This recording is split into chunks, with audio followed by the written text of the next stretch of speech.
ఈ సమయంలో మన మధ్య ఆ, బైబిల్ క్లాస్ చెప్తారని తెలుసు, లెక్చరర్ గారు అని తెలుసు, మంచిదండి. మరి చాలా ఇంటెలిజెంట్ అని తెలిసింది, నాకు చాలా విషయాలు తెలిసింది. ఆయన యవన కాలంలో దేవుని కోసం ప్రతిష్ఠించుకుని దేవుని పని చేస్తున్న మన ప్రియులు కిషోర్ అబ్రహం గారికి ఈ సమయాన్ని ఇస్తూ ఉన్నాను. Welcome sir.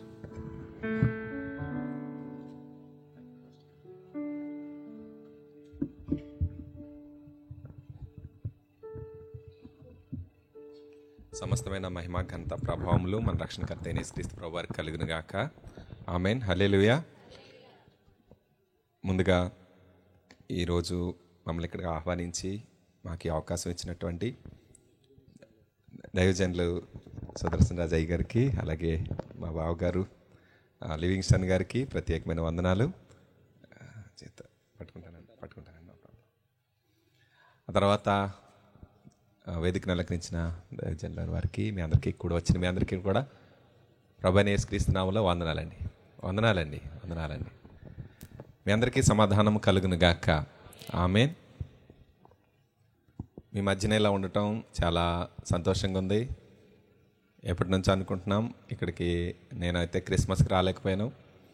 సో ఈరోజు మిమ్మల్ని అందరినీ కలుసుకోవటం చాలా హ్యాపీగా ఉందండి. నేను మౌనిక వాళ్ళ అన్నయ్యనమాట. మీ అందరికీ ముందే చెప్పేశారు, చాలా ఎక్కువ చెప్పేశారని నేను అనుకుంటున్నాను. అంత ఎక్కువ ఏమీ ఎక్స్పెక్ట్ చేయకండి.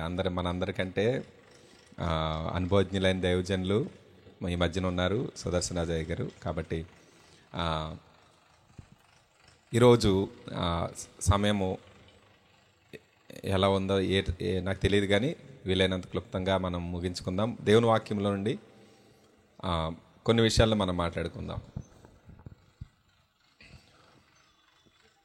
మనందరం కూడా మన దైవజనుల దగ్గరికి వెళ్ళినా, లేకపోతే పాస్టర్ గారు ఎవరైనా విశ్వాసులైన కొద్దిగా భక్తిగా ఉంటారు, అమ్మగారు ప్రార్థన చేస్తారు అంటే, నా కోసం ప్రార్థన చేయండి అమ్మా, నా కోసం ప్రార్థన చేయండి పాస్టర్ గారు అంటాం.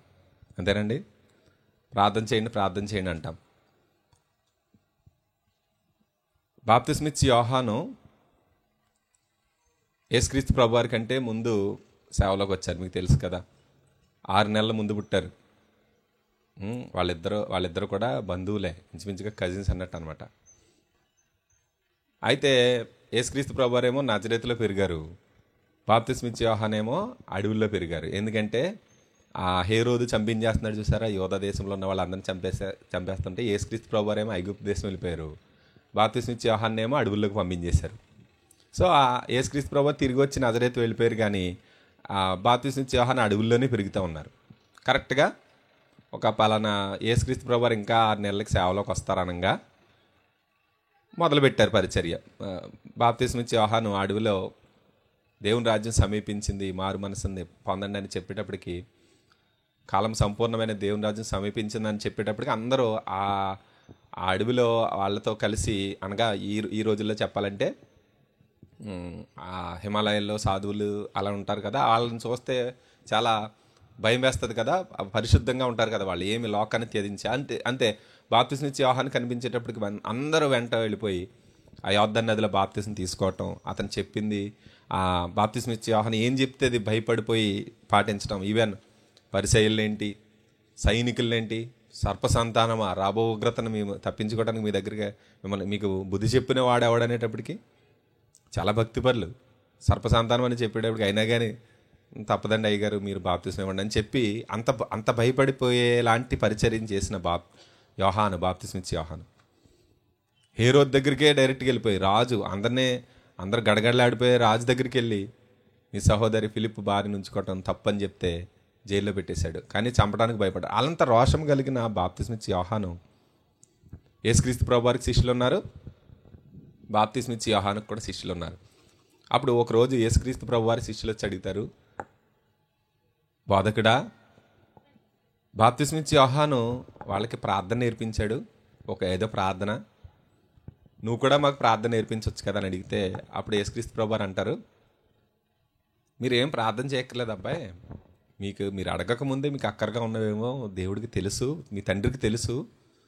సరే, చాలామందికి ఏముంటుందంటే కొన్ని ఫిక్స్డ్ ప్రార్థనలు ఉంటాయి.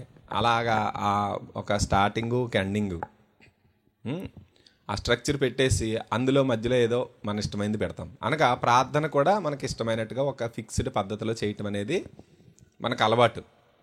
అది మనదేం తప్పు కాదు, అక్కడి నుంచే ఉంది, బాప్తిస్మం ఇచ్చే యోహాను దగ్గర నుంచి. అంటే ప్రార్థన ఎలా చేయాలో తెలియదు కాబట్టి వాళ్ళకి నేర్పించారు. నెమ్మదిగా ఏం జరిగింది, యేసుక్రీస్తు ప్రభువారు వచ్చారు, యేసుక్రీస్తు బోధలు చేశారు, యేసుక్రీస్తు ప్రభువారు, ఈరోజు బైబిల్ వచ్చేసింది. తర్వాత ఈ పోప్స్, క్యాథలిక్స్, తర్వాత ఆది సంఘం నుంచి, ఈ మెయిన్ లైన్ సంఘాల నుంచి ఏమొచ్చిందంటే ప్రార్థన అంటే ఇలా చెయ్యాలి, ఒక ప్రార్థన, అపోస్తలుల విశ్వాస తీర్మానము, విశ్వాస ప్రమాణము, ఇవన్నీ కూడా ప్రార్థనకి ఒక ప్రమాణం పెట్టేశాం. సో మనం ఏమనుకుంటామంటే ప్రార్థన అంటే ఇలా చెయ్యాలి, అంతే కదండి. అటు తిప్పి ఇంతకాలానికి మళ్ళీ మనకేమొచ్చిందంటే ప్రార్థన అంటే మనకంటూ ఒక ఫిక్స్డ్ పద్ధతి అలవాటు అయిపోయింది మనకి, అంతేనండి. ఇప్పుడు ప్రార్థన చేయాలంటే, ఇప్పుడు ఎవరైనా ప్రార్థన చేస్తారు అమ్మగారంటే, ప్రార్థన చేయండి అమ్మగారు. ఎందుకు ప్రార్థన చేయండి? మా పిల్లోడు మాట్లాడలేదు. ప్రార్థన చేయండి అమ్మగారు, నాకు కడుపులో నొప్పి వస్తుంది ఈ మధ్యన. ప్రార్థన చేయండి అమ్మగారు, మా పిల్లకి పెళ్ళి అవ్వట్లేదు.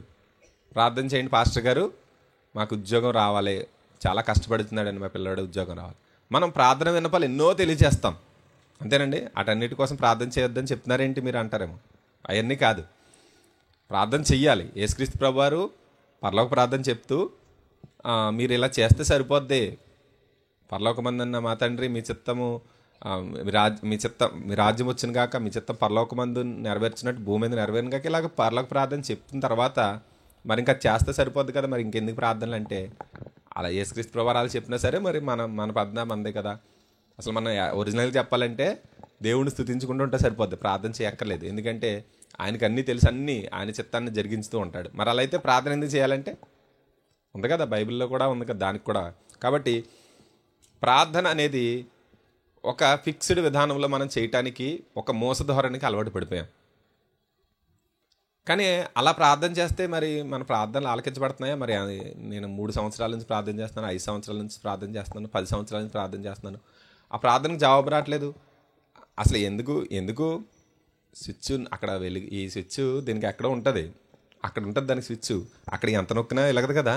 అక్కడ ఆ స్విచ్ అరగొట్టేసి సుత్తుబుత్త వదలగొట్టేసినా సరే ఇక్కడ స్విచ్, ఇక్కడ లైట్ వెలగదు, ఎందుకంటే స్విచ్ ఇక్కడ ఉంది. సో దేవుని చిత్తానుసారమైన ప్రార్థన, దేవుని వాక్యానుసారమైన ప్రార్థన చేయని పక్షంలో మనం ఎంతకాలం ప్రార్థన చేసినా ప్రార్థన నెరవేరదు. అంతేనంటారా? ఒప్పుకుంటారండి? దేవునికి ఇష్టం లేని ప్రార్థన, పోనీ దేవుని ఎలా చెప్తున్నాడు అలా చేయని పక్షంలో మనం ఎంతకాలం ప్రార్థన చేసినా ప్రార్థన నెరవేరకపోవచ్చు. దేవుడు మన జీవితంలో వేరే ప్లాన్ వేసి మనమేమో వేరేది అడుగుతున్నాం అనుకోండి. పిల్లలకు జలుబు చేసింది అనుకోండి, ఇప్పుడు శీతాకాలం కదా, జలుబు చేసింది, పిల్లలు ఏడిచి కింద పడి దొల్లేస్తూ ఉంటారు. ఏమని? ఐస్ క్రీమ్ కొనమని, లేకపోతే కూల్ డ్రింక్ కొనమని. అవసరమైతే ఒకటి వేసి కూర్చోబెడతాం తప్ప ఐస్ క్రీమ్ కొంటామండి? మనం ఎంత ఏడిచినా సరే ఐస్ క్రీమ్ కొనం. మరి అలాంటప్పుడు దేవుడు తన చిత్తానికి వ్యతిరేకంగా మనం ఏమడుగుతున్నాం మనకు తెలుసా? చిన్నపిల్లలు ఆ మంటలు, దీపాలు వెలుగుతూ ఉంటాయి, మంచి షైనింగ్ వెలుగుతూ ఉంటాయి, దాన్ని ముట్టుకుంటానంటారు. చిన్నపిల్ల బాగా ఇంకా నడిచేటప్పుడు వాళ్ళు వెళ్ళిపోయి ఆ వెలిగే దీపాన్ని ముట్టుకుంటారంటారు, మంటను ముట్టుకుంటారంటారు. ఇప్పుడు దీపాలు లేవులేండి. మనం ముట్టుకొనేస్తామా? ముట్టుకొనేమో, ఎందుకంటే వాళ్ళకి హాని కలుగుతుంది అది. అలాగే దేవుడు మనం కొన్ని షైనింగ్గా ఉన్న ప్రార్థనలు, అది కావాలనైనా, అది కావాలి, నాకు ఆ కారు కావాలి, లేకపోతే ఆ బండి కావాలి, నా అమ్మాయిని పెళ్లి చేసుకుంటాను, ఆ అబ్బాయిని పెళ్లి చేసుకుంటాను, అదే కావాలి, ఇంకేం వద్దు, ఇలాగా అనుకుంటాం. దేవుని దృష్టిలో మనం ఎలా ఉన్నామంటే ఆ దీపాన్ని పట్టుకోవడానికి వెళ్ళిన ఆ చిన్న బిడ్డలా ఉన్నాం మనం. అందుకని దేవుడు ఏం చేస్తాడంటే దూరంగా లాగేస్తూ ఉంటాడు, వెళ్ళనివాడు అక్కడికి. మనమేమి ఏడుస్తూ ఉంటాం, కింద పడి దొరుకుతూ ఉంటాం. కాబట్టి దేవుడు మన ప్రార్థన ఆలకించాలంటే అసలు దేవుడు ఎలాంటి ప్రార్థనలు ఆలకిస్తాడు, వాక్యంలో ప్రార్థన చేయడానికి ఏమైనా స్టాండర్డ్స్ ఉన్నాయా అని మనం చూసినట్టయితే బైబిల్లో ఎన్నో ప్రార్థనలు ఉన్నాయి. ఎంతోమంది ప్రార్థన, దేవుడు అలా ప్రార్థన చేయటము వెంటనే ఆలకించేయటం కూడా. హిజ్కియా ప్రార్థన చూస్తాం, అలా నాయనా నేను ఎలాంటి జీవితం నీ కోసం ఎలాంటి జీవించాను ఒకసారి జ్ఞాపకం చేసుకో అన్నాడు. నేను బతుకుతాను, నాకు ఆయుష్ అని అడగల, నన్ను జ్ఞాపకం చేసుకో, నేను ఎలా నీ కోసం బతికానో జ్ఞాపకం చేసుకో. అది ఒక ప్రార్థన. ప్రభా మోకరించి నాయన నేను ఎలాగ నీ కోసం బ్రతికాను ఇంతకాలం, నీ కోసం రోషంగా నేను ఏం చేశాను ఒకసారి జ్ఞాపకం చేసుకొని అడగగలమా? మనం అడుగుతామని అలా అడిగేలాగా ఉన్నాం అనుకోండి మనం, అప్పుడు అలా ఆ ప్రార్థన మనం చేయొచ్చు, హిజ్కియా చేసిన ప్రార్థన. కాబట్టి నేను చెప్పాలనుకున్న విషయం ఏంటంటే, వాక్యములో ప్రార్థన ఎలా చెయ్యాలంటానికి కొన్ని రూల్స్ ఉన్నాయి, కొన్ని ప్రమాణాలు ఉన్నాయి. ఆ ప్రమాణం ప్రకారం ప్రార్థన చేయకుండా మనం ఏ ప్రార్థన చేసినా దేవుడు ఆలకిస్తాడంటే, ప్రార్థన వినేడి పావనుడా ప్రార్థన మాకు నేర్పుమయ్యా అని పాట ఉంది. ప్రార్థనలు ఆలకించేవాడా సర్వశరీరం నీ వద్దకు వస్తారు. దేవుడు ప్రార్థన ఆలకించే దేవుడు. మన ప్రార్థన ఆలకించట్లేదు కదా అని చెప్పి దేవుడు ప్రార్థన వినే దేవుడు కాదంటానికి కుదరదు. మనం ఇప్పుడు స్విచ్ లైట్ వేస్తే స్విచ్ వెలుగుతుంది, వెలగట్లేదంటే ప్రాబ్లం ఏంటంటే స్విచ్ రాంగ్ స్విచ్ వేస్తున్నాం అన్నట్టు. దేవుడు ప్రార్థన ఆలకించే దేవుడు, మన ప్రార్థన ఆలకించట్లేదంటే రాంగ్ ప్రార్థన మనం చేస్తున్నాం. దేవుడి దగ్గర తప్పులేదు. ఎప్పుడైనా ఒకటి గుర్తుపెట్టుకోండి, ఎప్పుడైనా సరే ఏదైనా దేవుడికి మనకి ప్రాబ్లం వచ్చిందనుకోండి, ఆ ప్రాబ్లం ఎవరి దగ్గర ఉంటుందంటే దేవుడి దగ్గరే ఉంటుంది. యోబు భక్తుడి దగ్గర నుంచి మనం అది నేర్చుకోవాలి. ఎన్ని చేసినా సరే, అతనికున్న ఆస్తినంతా కోల్పోయి, అతనికున్న పిల్లల్ని కోల్పోయి, ఆస్తి కోల్పోయినా పర్వాలేదు, ఎవరైనా వదులుకోవడానికి ఇష్టపడతారు. పిల్లల్ని కోల్పోయి, ఒక్క రోజులోనే అన్నీ కోల్పోయి, తన సొంత శరీరానికి కూడా గాయమైపోతే దేవుడిదేం తప్పులేదు అంటాడు యోబు. నేనే ఏదైనా చేశానేమో అనుకుంటాడు.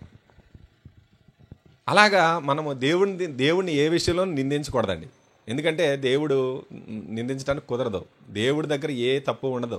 ఇక్కడ పరిశుద్ధత గురించి మాట్లాడుకున్నాం కదా, ఆయన పరిశుద్ధుడు, నీతిమంతుడు, కృపామయుడు, సత్యవంతుడు. కృపాసత్యములు ఒకదానినొకటి ముద్దు పెట్టుకుంటున్నాడు.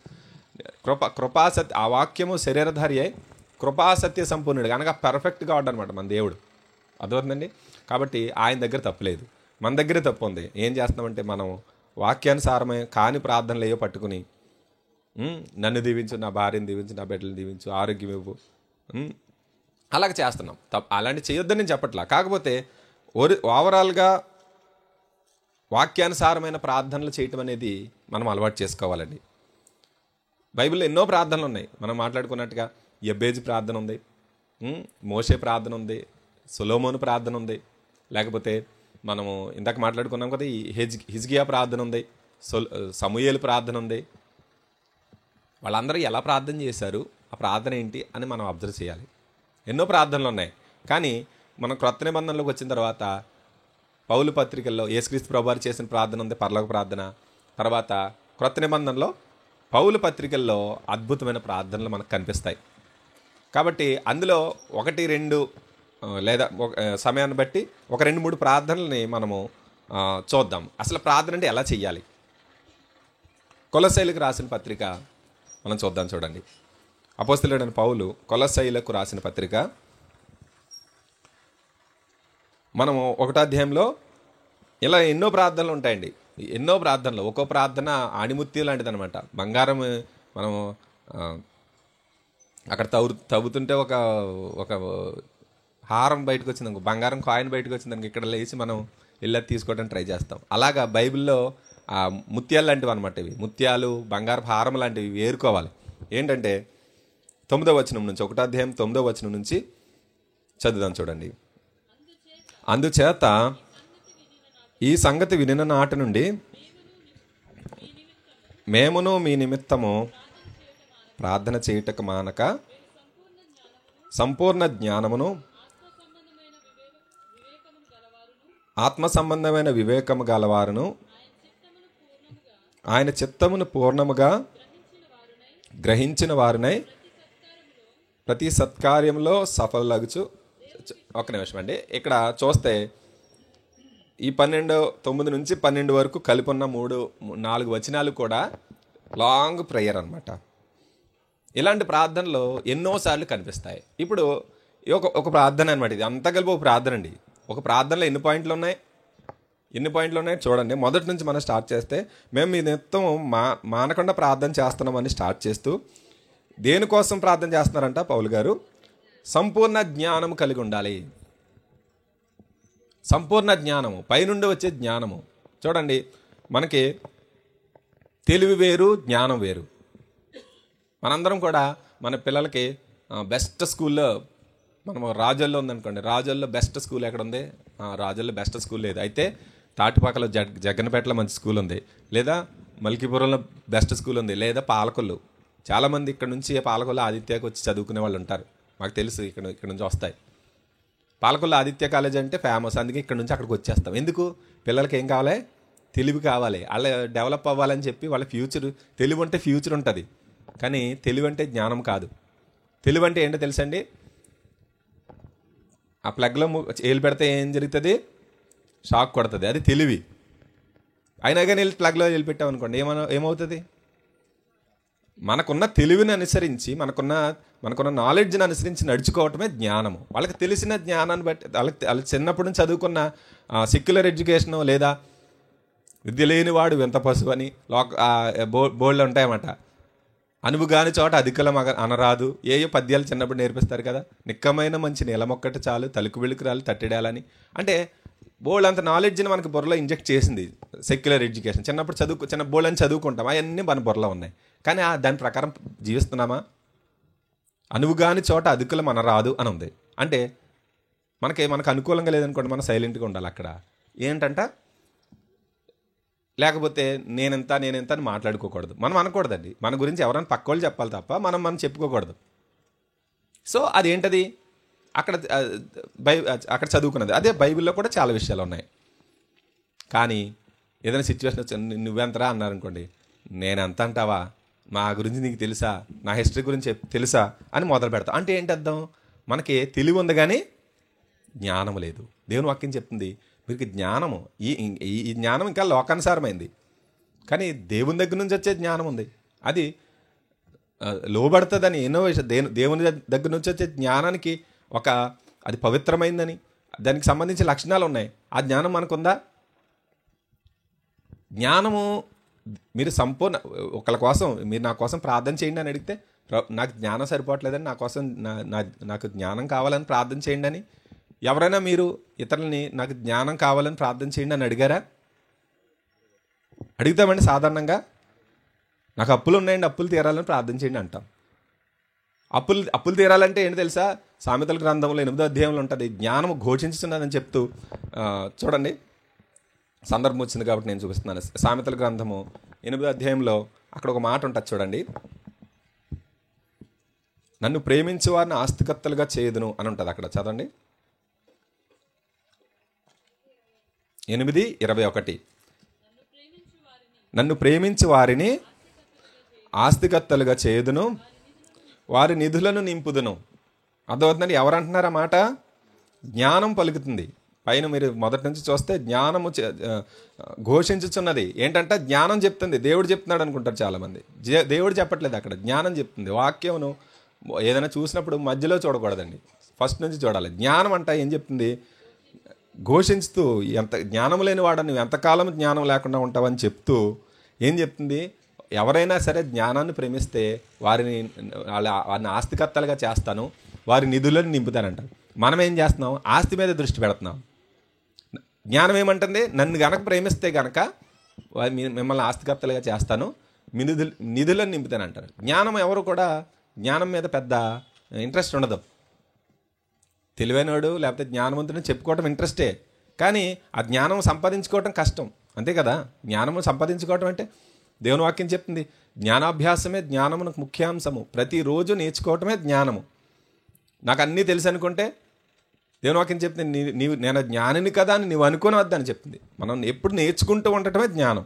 సో ఏమిటంట కొలొస్సీల ప్రార్థనలో ఏముంది? మొదటిది మీరు అన్ని విషయాల సంపూర్ణ జ్ఞానం కలిగి ఉండాలని మీకోసం నేను ప్రార్థన చేస్తున్నాను అంటున్నారు. తర్వాత 2వ పాయింట్ చూస్తే ఆత్మ సంబంధమైన వివేకము. యేసుక్రీస్తు ప్రభువారు దేవుని వాక్యం ఉంటుంది ఏంటంటే, మీరు పావుల వలె నిష్కలంకం కలిగిన వారు, నిష్కపటలను పాముల వలె వివేకము గలవారై ఉండాలి. వివేకం వేరు. తెలివి, జ్ఞానము, బుద్ధి, వివేకము, వివేచన, ఇలాగ అన్నీ ఫ్యామిలీ మెంబర్స్ అనమాట. మా అక్క చెల్లెలు అందరినీ చూస్తే ఏమంటారంటే అందరూ ఒకలా ఉన్నారంటారు. మా పెద్దక్క ఏంటంటే, రెండో అక్క మేడం గారు అనమాట, లెక్చరర్. ఫస్ట్ అక్క ఏమో ఈ బైబిల్ కాలేజ్ టీచరు, పాస్టమ్మ గారు. ఒకరోజు బస్సు ఎక్కితే మేడం గారు అని చెప్పి చాలాసేపు మాట్లాడేసిందంట. నేను మేడం కాదని చెప్పడానికే మొహమాటం వేసి సరే చెల్లి అనుకుంటుంది, సరే చెప్పనివని చెప్పనిచ్చిందంట. ఆవిడకి దిగినవాడికి తెలియదు నేను ఆవిడ మేడం కాదని. ఇప్పటికి కూడా అనుకుంటారు చాలామంది. మీకు తెలుసు కదా, అక్క చెల్లెల్లో కొంతమందిని చూసినప్పుడు వాళ్ళే వెళ్ళి అనుకుంటాం. కానీ వేరు జ్ఞానం వేరు, వివేకం వేరు, తెలివి వేరు, బుద్ధి వేరు. అవన్నీ ఇప్పుడు ఎక్స్ప్లెయిన్ చేయటం కాదు. దేవుని వాక్యం ఏం చెప్తుంది? జ్ఞానము గలవారు అవ్వాలని. ఆత్మ సంబంధమైన వివేకము అనగా, ఆత్మ సంబంధమైన వివేకం అంటే జస్ట్ ఒక ఎగ్జాంపుల్ చెప్తాను.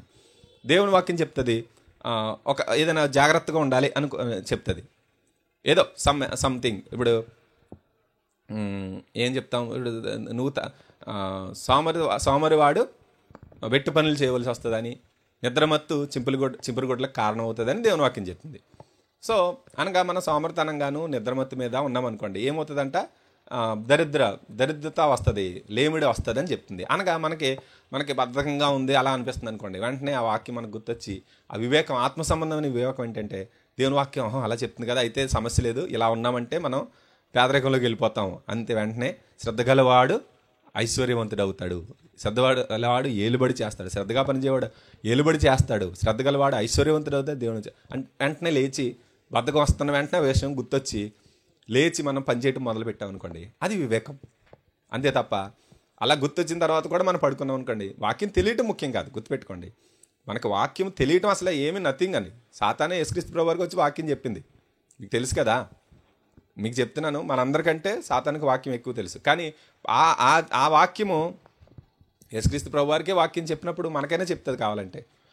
అది కాదు కావాల్సింది, వాక్యపు లిటరల్ నాలెడ్జ్ కాదు కావాల్సింది, ఆత్మ సంబంధమైన వివేకం. అనగా వాక్యము అనుసరించడం అనేది వివేకం అన్నమాట. కాబట్టి మీకేం కావాలి? జ్ఞానం కావాలి, ఆత్మ సంబంధమైన వివేకము కావాలి, ఆయన చిత్తమును పూర్ణముగా గ్రహించిన వారు అవ్వాలి. మూడో ప్రార్థన మీ నిమిత్తం ఎవరైనా సరే, నాకు దేవుని చిత్తం ఏంటో నాకు తెలియట్లేదు, నా కోసం ప్రార్థన చేయండి అని అడుగుతారండి ఎవరినైనా? ఆ ప్రార్థన మనం అసలు అడగం. నాకు ప్రపోజల్ వచ్చిందండి, పెళ్లి ప్రపోజల్, అది దేవుని చిత్తమో కాదు తెలుసుకోండి అని ప్రార్థన చేస్తారు, అంతే కదా. ఇప్పుడు ఉద్యోగం రెండు ఇంటర్వ్యూలకి నేను అటెండ్ అయ్యానండి. ఆ ఇంటర్వ్యూల్లో నాకు దేవుని చిత్తం ఏదో తెలిస్తే దానికి నేను జాయిన్ అవుతాను. దేవుని చిత్తం ఏంటో తెలుసుకుని, పాస్టర్ గారు మీరే తెలుసుకుని నాకు ప్రార్థన చేయండి, అవసరమైతే మీరు ఉపవాసం ఉండండి అని చెప్తాను. పాస్టర్ గారు ఉపవాసం ఉండాలండి మన కోసం, మనం ఉపవాసం ఉండం. దేవుని చిత్తం తెలియట్లేదు మనకి, ఎందుకు తెలుసా? దేవుని చిత్తం గురించి మనం అసలు ప్రార్థన చేసుకుంటే కదా. ఇక్కడే ఈ కొలస్సీల పత్రికలోని ఇంకో మాట ఉంటుంది చూడండి, 4వ అధ్యాయము 12వ వచనం చదవండి. కొలస్సీలకు రాసిన పత్రిక 4వ అధ్యాయం 12వ వచనం. మీలో ఒకడును క్రీస్తు యేసు దాసుడునైన ఎపఫ్రా మీకు వందనములు చెప్తున్నాడు. మీరు సంపూర్ణులను ప్రతి విషయంలో దేవుని చిత్తమును గూర్చి సంపూర్ణాత్మ నిశ్చయత గలవారినై నిలకడగా ఉండవలనని ఇతడెల్లప్పుడు తన ప్రార్థనలో పోరాడుచున్నాడు. ఎపఫ్రా అనే వ్యక్తి ఈ కొలస్సీలకి వాక్యాన్ని బోధించిన వ్యక్తి అనమాట. పౌలు గారు స్థాపించిన సంఘం కాదండి కొలస్సీల సంఘం. అతను చెప్తున్నాడు, అతను ఏం ప్రార్థన చేస్తున్నాడని, మీరు నిలకడగా ఉండాలని ప్రార్థన చేస్తున్నాడు. ఇదే ఇందులోనే చాలా పాయింట్స్ వస్తాయి. అందులో మెయిన్ ఏంటంటే దేవుని చిత్తమును గూర్చిన సంపూర్ణ ఆత్మ నిశ్చయంగా. చూడండి, ఆల్రెడీ జరిగిపోయింది అన్నట్టుగా. ఇప్పుడు అమెరికా అధ్యక్షుడు ఎవరండి? ట్రంప్. ప్రమాణ స్వీకారం ఎప్పుడు చేసినట్టు? మొన్నే చేశారు. కానీ డిసెంబర్ 31కి ఎవరు ప్రెసిడెంట్ అంటే? బైడెన్. కానీ ఆల్రెడీ గెలిచేశాడు ట్రంప్. ఇంకా నెక్స్ట్ ప్రెసిడెంట్ ఎవరనేది ఏమన్నా డౌట్ ఉంటుంది వాళ్ళకి? ఆల్రెడీ గెలిచేశాడు ట్రంప్, కానీ ప్రమాణ స్వీకారం జరగలేదు అంతే. నెక్స్ట్ ప్రెసిడెంట్ ఎవరో బైడెన్ అవుతాడా ట్రంప్ అవుతాడా అని టెన్షన్ పడుతున్నారు అనుకోండి, ఏముంటుంది వాళ్ళకి? నిశ్చయిత లేదు, ఊగుతున్నారు. ఇంకా ఆల్రెడీ నిశ్చయం అయిపోయింది. ఎందుకు నిశ్చయిత లేదంటే అక్కడ గెలిచేసిన నాలెడ్జ్ లేదని అర్థం. గెలిచేశాడన్న సంగతి తెలియదు. అనగా ఏమంట? దేవుని చిత్తమును గూర్చిన సంపూర్ణ ఆత్మ నిశ్చయత. దేవుని చిత్తాన్ని ఆల్రెడీ తెలిసేసుకున్నాం అనుకోండి, నిశ్చయత వస్తుంది. తెలియకపోతే నిశ్చయత రాదు. సో ఏం చేస్తున్నాడంట?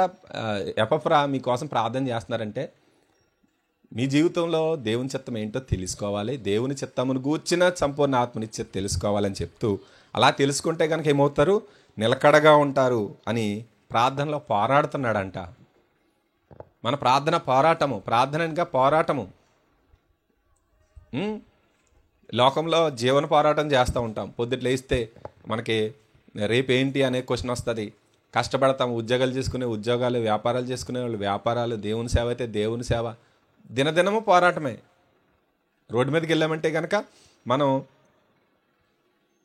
తిరిగి వస్తామో లేదని చెప్పలేము మనం. ఎందుకంటే ట్రాఫిక్ ఏదో అడుగడుగునా యాక్సిడెంట్ అయ్యే పరిస్థితి వస్తూ ఉంటుంది.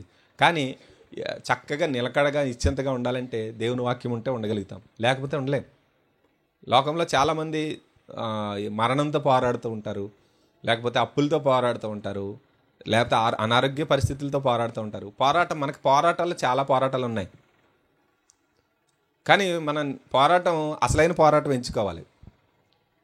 పోరాటాలు ఉన్నాయి మనకు. ఈ లోకంలో ఉన్నంతకాలం కుదరదు, నిశ్చింతగా ఉండటానికి కుదరదు. పరలోకం ఉందే, అదే అసలైన విశ్రాంతి.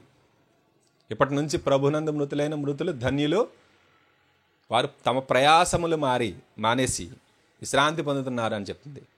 అనగా ప్రయాసాలు మాని విశ్రాంతి ఎప్పుడు పొందుతాము? పోరాటాలు అన్నీ మానేసి పరలోకం వెళ్ళిన తర్వాత విశ్రాంతి పొందుతాం. ఇప్పుడు విశ్రాంతి లేదు, ప్రతిరోజు పోరాటమే తెల్లారిన తర్వాత. కానీ ఏం పోరాటానికి నిశ్చయించుకున్నాం? ఇప్పుడు అక్కడ చెట్టు కనబడింది, బాక్సింగ్ గ్లౌస్ వేసుకున్న చెట్టుతో ఫైటింగ్ చేస్తున్నాం అనుకోండి, ఉపయోగం ఏమైనా ఉందండి? ఏం ఉపయోగం ఉండదు. అదే ఎవరినైనా అక్కడ రోడ్డు మీద ఎవరినైనా ఒక అమ్మాయిని ఎవరైనా టీచ్ చేస్తున్నాను కానీ పట్టుకెళ్ళి కానీ కొట్టామనుకో, ఆ పోరాటానికి విలువ ఉంటుంది. ప్రయోజనం లేని పోరాటం పోరాడకూడదు. ప్రార్థనలో పోరాటం దేనికోసం పోరాడాలండి?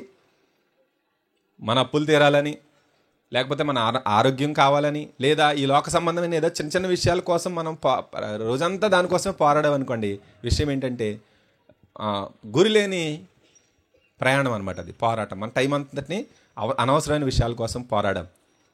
ఆ పోరాటం దేనికోసం పోరాడాలంట? దేవుని చిత్తమును గూర్చిన సంపూర్ణ ఆత్మనిశ్చత. నా జీవితంలో అసలు దేవుడు నన్ను ఈ రోజు ఇక్కడ నిలబెట్టాడు, ఈ రోజు నేను ఇక్కడ కూర్చున్నాను. అసలు దేవుడు నా మీద ఏమన్నా ప్లాన్ వేసి ఉంచాడా? పొద్దుట్లు వేసామంటే కనుక అసలు దేవుడు నన్ను ఎందుకు ఈ లోకంలో పెట్టాడు? రాజోలు అనే గ్రామాన్ని ఈ రోజు ఎందుకు తీసుకొచ్చాడు? నేను అసలు పాలకొల్లో ఎందుకు పుట్టాను? అసలు మన ఇండియాలో ఎందుకు పుట్టాం? మనకందరికీ అమెరికాలో పుట్టుంటే బాగుండి అనిపిస్తుంది ఒక్కోసారి, ఎందుకంటే ఇక్కడ ప్రాబ్లమ్స్ ఉండవు. కానీ అక్కడ ఉండే ప్రాబ్లమ్స్ అక్కడ ఉంటాయి. కానీ దేవుడు ఈ రోజు ఇక్కడ ఉంచాడంటే ఆయనకంటూ ఒక ప్లాన్ ఉంది. ఈ దినము గురించి ఒక ప్లాన్ ఉంది. నాకు ఈ అరగంట గంట ఈ టైం ఇచ్చారు కదా, ఈ టైంలో నాకు దేవుడికి నా గురించి ఒక ప్లాన్ ఉంది. మనం ఇంటికి తిరిగి వెళ్తాం. ఇంటికి తిరిగి వెళ్ళిన తర్వాత ఏంటి నా జీవితము అంటే ఎందుకున్నాం మనం? ఇందాక మాట్లాడారు కదా, జంతువులకి మనుషులకి తేడా ఏంటంటే పరిశుద్ధతను గురించి తెలుసుకోకపోవటం. మనుషులకి జంతువులకి తేడా ఏంటంటే వాటికి ఆలోచన ఉండదు. కోతులు ఉంటాయి కదా, మనుషులు చాలా వరకు మనుషులు చేసిన అన్నీ చేసేస్తాయి. ఎటొచ్చి మాట్లాడటం ఒకటిను, ఆలోచన ఒకటి ఉండదు అంతే. వాటికి మాట్లాడటం మొదలుపెట్టినాయి అనుకోండి, ఇంకా మనిషికి కోతులకి కూడా తేడా ఉండదు. అది కూడా ఆలోచన వచ్చి సినిమాలు తీసేశారు. కానీ ఏంటంటే మనకే జంతువులకి తేడా ఏంటంటే నేను ఎందుకు ఇక్కడ ఉన్నాను అని ఆలోచించదు. దొరికిందా లేదు తింటుంది చచ్చిపోద్ది అంతే. అందుకనే మనం ఏం చేయాలంట? దేవుని చిత్తమును గూర్చిన సంపూర్ణాత్మనిశ్చత కలిగి, ఇంకోటి ఏంటంటే నిలకడగా ఉండాలని మీకోసం ప్రార్థన చేస్తున్నాడంట ఎపఫ్రా. నిలకడగా ఉండాలి. ఈరోజు కలెక్టర్ అయిపోతానని చెప్పి రేపేమో ఐఏఎస్ అయిపోతాను, ఎల్లుండి ఐపీఎస్ అయిపోతాను, తర్వాత అవతల ఎల్లుండి డాక్టర్ అయిపోతానని అలా ఉన్నారనుకోండి, ఏమైనా అవుతారండి జీవితంలో? ఎప్పటికైనా నిలకడలేని వాళ్ళు ఏమీ అవ్వలేరు, ఏమీ సాధించలేరు. మనం ఒకదాని కోసం ఏకాగ్రత అంటారు లోకంలో, ఫోకస్ అంటారు. ఒకదాని మీదే ఉండాలి, నిలకడగా ఉండాలి. ఈవేళ నిలబడి వాక్యం చెప్పేసి రేపు నేను చచ్చిపోతానని ఆత్మహత్య చేసుకోవడానికి ప్రయత్నం చేసి మళ్ళీ ఎల్లుండేమో ఇంకొకలా ఉండి ఒక్కో రోజు ఒక్కోలా ఉండకూడదు. నిలకడగా ఉండాలి. నిన్న ఎలా ఉన్నామో యేసుక్రీస్తు ప్రభువారు మారని దేవుడు అని ఆల్ఫా ఒమేగా, నిన్న నేడు నిరంతరము ఏకరీతిగా ఉన్న దేవుడు. అలాంటి దేవుడిని మనం పూజిస్తున్నాం కాబట్టి, అలాంటి దేవుడిని మనం ఆరాధిస్తున్నాం కాబట్టి మనము కూడా ఒక రోజుకు ఒకలా ఉండకూడదు. ఎమోషనల్గా మనకి సడన్గా మైండ్లో కొంచెం ఎమోషన్స్ మారిపోతాయి ఒక్కోసారి. ఎవరైనా చక్కగా మనం వైట్ డ్రెస్ చేసుకుని అంతా రెడీ అయిన తర్వాత రోడ్డు మీద వెళ్ళేటప్పటికి ఏదో బురద చింపింది అనుకోండి, మనం మొత్తం ఎమోషన్ మారిపోద్ది అంతే. దొరికినట్టు తిట్టేస్తాం, లేకపోతే పిల్లలు దొరికని కొట్టేస్తాం. అంటే మన ఎమోషన్స్ని బట్టి మనం నడవకూడదు, నిలకడగా ఉండాలి. నిలకడగా ఉండాలంటే ఏం చేయాలంట? నిలకడగా ఉండాలంటే అవును నేను చాలా స్టేబుల్గా ఉండాలనుకుంటే కుదరదు. మన దేవుని చిత్తాన్ని గురించి తెలిసిందనుకోండి, మనకి నిలకడగా ఉంటాం. ఒక మీటింగ్కి వస్తున్నాం, అక్కడ ఆ మీటింగ్లో అంతా మన వాళ్ళే, మనం ఎప్పుడు వెళ్ళినా పర్లేదు అనుకోండి, అప్పుడు మనం వెంటనే వెళ్ళి ఏం చేస్తాం, చక్కగా మళ్ళీ డ్రెస్ చేంజ్ చేసుకుని అప్పుడు చక్కగా వస్తాం. అసలు వెళ్ళకపోయినా పర్లేదు అనుకోండి, అసలు మనకి ఏం టెన్షన్ ఉండదు. అంటే ఏంటంటే ఇక్కడ ఉన్న అవుట్పుట్ని బట్టి ఇంటి దగ్గర ప్రవర్తన మనకు మారిపోద్ది. అంటే దేవుని చిత్తం మనం పరలోకం వెళ్తాం, మన జీవితంలో దేవుడు ఏ ప్లానింగ్ వేశాడో ఆ ప్లానింగ్ నెరవేరుతుంది. ఇవన్నిటి గురించి సరైన స్టాండర్డ్ ఉందనుకోండి మనలో, ఇంకా మనం రోడ్డు మీద ఏం జరిగినా పెద్ద ఏం ప్రాబ్లం ఉండదు. బండి గీత పడిందంటే ప్రాబ్లం ఉండదు, లేకపోతే డ్రెస్ మీద మరకలు పడినాయి అంటే ప్రాబ్లం ఉండదు. ఎందుకంటే మనకి అక్కడ అవుట్పుట్ ఏమని మనకేమీ నష్టం కాదు. అలాగ దేవుని చిత్తాన్ని గురించి తెలుసుకుంటే, దేవుని చిత్తాన్ని గురించిన సంపూర్ణాత్మ నిశ్చయత కలిగి ఉంటే ఏం జరుగుతుంది, నిలకడ వస్తుంది. ప్రతిరోజు మనకి టెన్షన్లు ఎందుకు అనుకుంటున్నారు, గొడవలు ఎందుకు అనుకుంటున్నారు? పిల్లలు తిట్టుకుంటూ ఉంటారండి. రాత్రి ఏంటంటే బాధ, మా చిన్న పాపకే జుట్టు క్రాప్ వేయించుతానన్నాడండి. ఎదిగిపోయింది, నీకు క్రాప్ వేయించుతానంటే రాత్రి అంతా బాధపడిపోయింది, ఏడిచేసింది. ఆఖరికి వాళ్ళ అమ్మగారి చేత దెబ్బలు తినేసింది. ఎందుకంటే జుట్టు ఏంటి జడేయటం అదంతా పెద్ద తతంగం కదా, కొంతకాలం క్రాప్ చేయించేద్దామంటే వాళ్ళకి అది బాధ అనమాట. వాళ్ళకి అదే పెద్ద సమస్య. ఎరేజర్ లాగేసుకున్నాడు, పెన్ లాగేసుకున్నాడు, చెల్లి నా పెన్న తీసేసుకుంది, నా క్లే లాగేసుకుంది. వాళ్ళ బాధలు, వాళ్ళకి ఆ రోజంతా టెన్షన్. అది ఏంటంటే దేవుడు అలాగే చూస్తాడు మనల్ని. మన బాధలను చూస్తే ఎందుకురా ఈ బాధలు, మనకి ఎలా అనిపిస్తుంది, ఆ చిన్న చిన్న బాధలు చూస్తే ఎందుకు అలా ఉన్నారు అనిపిస్తుంది. కానీ వాళ్ళ స్థాయి అక్కడ ఆగిపోయింది, వాళ్ళ బుర్ర ఇంకా ఎదగలేదు, ఎదుగుతూ ఉంటుంది. అప్పుడు ఎదిగిన తర్వాత చిన్నప్పుడు ఇలాగా ఏడ్చానా అంటే వాళ్ళు నవ్వుకుంటారు అంతే. సేమ్ అలాగే మన చుట్టుపక్కల ఉన్న సమస్యల గురించి మనం బాధలు పడుతున్నామంటే ఏంటంటే అర్థం ఇంకా ఎదగలేదు. మనం ఎందులో ఎదగలేదు, ఇక్కడ ఈరోజు మాట్లాడుకునేది ఇంకా ప్రార్థన స్థాయిలో మనం ఎదగలేదు. ప్రార్థన ఎలా చేసుకోవాలి, వాక్యానుసారమైన ప్రార్థన చేసుకోవాలి. ఆ వాక్యానుసారమైన ప్రార్థనలో మనం మాట్లాడుకుంటున్నాం.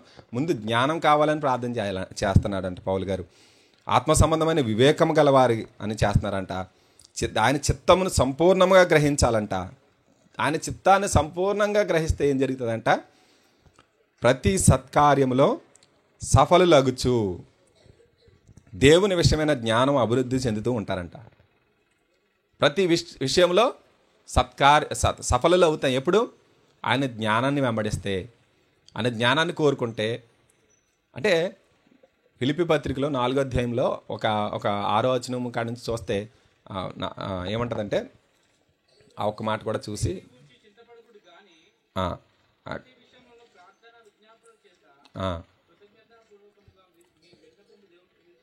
తెలియచేయండి. ఆ తర్వాత సమస్త జ్ఞానమునకు మించిన దేవుని సమాధానం,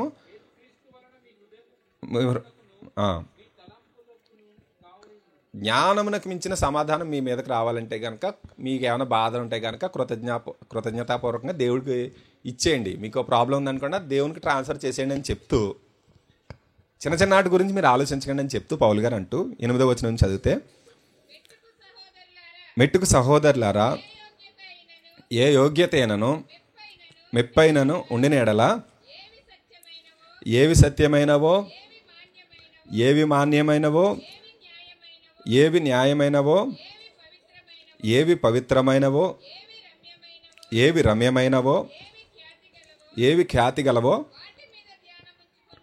వాటి మీద ధ్యానం ఉంచుకోండి. మన ఆలోచన అంతా దేని మీద ఉండాలంట, ఇక్కడ పెద్ద విషయాలు ఉన్నాయి కదా చాలా, ఏవి మాన్యమైన, ఏ సత్యమైనవో, ఏవి ఖ్యాతి కలిగినవో, ఖ్యాతి కలిగిన వాటి మీద లక్ష్యం ఉంచుకోవాలి. జ్ఞానం అనేది ఖ్యాతి కలిగినది. ఇందాక మనం పరిశుద్ధత గురించి మాట్లాడుకుందాం, అది రమ్యమైనది, సత్యమైనది. మనం పైనాటి గురించి పెద్ద విషయాల గురించి లక్ష్యం, మన గోల్ అంతా ఎక్కడ పెట్టుకోవాలి, ఉన్నతమైన వాటి మీద పెట్టుకోవాలి. పిల్లల్ని ఎగ్జామ్ ఎన్ని మార్కులు రాసావురా అంటే 30 మార్కులు రాశారంటారు. మీకు తెలుసు కదా, జోకులు నడుస్తూ ఉంటాయి. 30 మార్కులకి రాస్తే ఎన్ని మార్కులు వస్తాయి, 30 రావు కదా. 30 రాసామంటే కనుక బాధకో 20 వస్తాయి. అలా ఉంటుంది. కొంతమంది టార్గెట్, నేను 50 మార్కులకి రాశాను 35 వస్తాయి సరిపోతాయి అనుకుంటారు. పాస్ అవటమే 35రా, 30 మార్కులకి రాస్తే ఇంకెక్కడవుతావు, అసలు పాస్ అవ్వడం ఇంకా. మనం 100 మీద పెట్టాలి దృష్టి. 100కి రాయాలి. 100కి తగ్గట్టుగా రాస్తే అప్పుడు 95 100 రావచ్చు, 95 రావచ్చు, 80 రావచ్చు, 70 రావచ్చు. 100 మీద దృష్టి పెట్టాలి. అర్థమవుతుందండి? పెద్ద విషయాల మీద దృష్టి పెట్టాలి. పెద్ద విషయాలు అనగా ఏంటంటే మనం చిన్న చిన్న విషయాలు, మన చుట్టుపక్కల ఉన్న చిన్న చిన్న విషయాలు ఉంటాయి చూడండి. ఈరోజు పిల్లల పెళ్ళి లేదా అనారోగ్యము, లేకపోతే ఇవన్నీ మనకన్నా చిన్నపిల్లలకి ఉన్నట్టుగా మన జీవితంలో చుట్టుపక్కల ఉన్న చిన్న చిన్న సమస్యలు ఉంటాయి కూడా చూడండి. అవన్నీ మనకి ఎందుకు పెద్ద సమస్యల్లా కనబడుతున్నాయంటే అసలైన పెద్ద వాటిని గురించి మనం దృష్టి పెట్టకపోవటం వల్ల. నేను అసలు ఈ లోకంలో ఎందుకున్నాను, దేవుడు నా ద్వారా ఈ లోకంలో ఏం చేయాలనుకుంటున్నాడు, సంకల్ప సిద్ధ జీవితము, పర్పస్ డ్రివెన్ లైఫ్ అని ఒక ఆయన బుక్ రాశారు, రిక్ వారెన్ గారని. నేను అసలు ఎందుకున్నాను ఈ లోకంలో అని తెలుసుకోవాలి మనం. అది తెలుసుకున్నాం అనుకోండి, అప్పుడు మన చుట్టుపక్కల ఉన్న అసలైన దేవుని చిత్తాన్ని గురించి తెలుసుకుంటే అది మాన్యమైనది, ఖ్యాతి కలిగింది. చూడండి, జ్ఞానం గురించి ఆలోచిస్తున్నాం అనుకోండి, ఈ చిన్న చిన్న ప్రాబ్లమ్స్ మనకు అసలు పెద్దగా అనిపించవు. మనం అప్పుల గురించి లేకపోతే ఆర్థిక సంబంధమైన విషయాల గురించి ఆలోచిస్తున్నాం. ఎందుకో తెలుసా? మనకి జ్ఞానం లేదు కాబట్టి.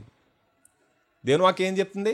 మనం ఇందాక చదివినట్టుగా 8వ అధ్యాయంలో సామెతల్లో, నన్ను ప్రేమించిన వారిని ఆస్తికర్తలుగా చేస్తాను, వారి నిధులను నింపుతాను. నిధులు నింపబడి ఉంటాయి. నిధులు నింపబడి లేవంటే అర్థం ఏంటి? మనం వెంటాడిందంతా దేన్ని వెంటాడాం? డబ్బుల్ని ఉండొచ్చు, లేదా ఈ లోకంలో ఏదో చిన్న చిన్న లోకానుసారమైన వస్తువులను వెంటాడి ఉండొచ్చు. పెద్ద విషయాల మీద దృష్టి పెట్టలేదు. అందుకని ఏం జరిగిందంటే ఈ చిన్న చిన్న చిన్న విషయాలు ఇప్పుడు మనకు పెద్ద విషయాలు అయిపోయినాయి. అంటే మనం పరిశుద్ధత మీద దృష్టి పెట్టాలి, జ్ఞానం మీద దృష్టి పెట్టాలి. దేవుని చిత్తం మన జీవితంలో ఏం జరుగుతుంది, అసలు ఏంటి ఈరోజు ఇప్పుడు ఉంది. మనం ఏంటంటే ఒక రోజు గురించి కూడా, ఈ రోజు ఉందనుకోండి, ఇప్పుడు ఈ మీటింగ్ ఉంది. ఈ మీటింగ్ అయిపోయిన తర్వాత సాయంత్రం ఇంటికి వెళ్ళిన తర్వాత ఏం చేస్తాము, ఇంటికి వెళ్ళిన తర్వాత భోజనం చేస్తాము, ఇలాగ చిన్న చిన్న ఆలోచన విధానం ఒక పరిమితికి పెట్టేసుకుంటాం. పాస్టర్ గారు ప్రసంగం చేస్తున్నారు, ఇప్పుడు పాస్టర్ గారి ప్రసంగం అయిపోయిన తర్వాత ఏంటి పలహారం పంచి పెడతారా, తినేస్తే ఇంటికి వెళ్ళిపోతా. ఈ టైప్ ఆఫ్ మైండ్ సెట్ కాదండి.